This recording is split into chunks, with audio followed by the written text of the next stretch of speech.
കവിത തേന്മാവും ഞാനും. രചന സജിത ഭാസ്കർ. ആലാപനം ദേവനന്ദ പുഷ്പൻ.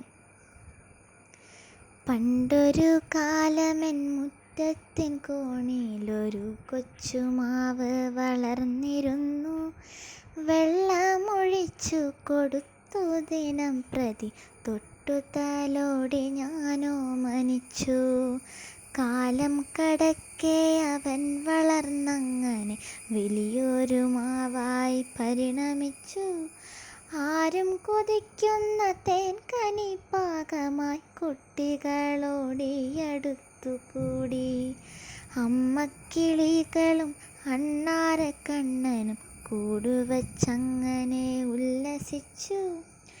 ആഘോഷനാളിലതിൻ കൊമ്പിലായൊരു ഊഞ്ഞാല കെട്ടി അങ്ങാടി ഞങ്ങൾ.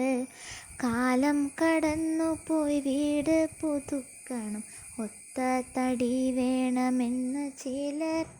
മാവിനെ നോക്കി പറയുന്ന കേട്ടിതു കൊള്ളാം, നമുക്ക് മുറിച്ചെടുക്കാം.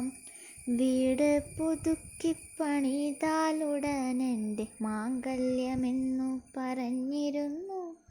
മാവിൻ തടിയിലൊരു കൊച്ചു കട്ടിലും കൂടിപ്പണിയണമെന്നുമായി. മാവു മുറിച്ചു കിളികൾ പറന്നുപോയി, ഊഞ്ഞാലയുമങ്ങഴിച്ചു മാറ്റി. ആ മാവിൻ കട്ടിലിൽ അന്തിയുറങ്ങവേ നെഞ്ചകം വിങ്ങിക്കരഞ്ഞുപോയി.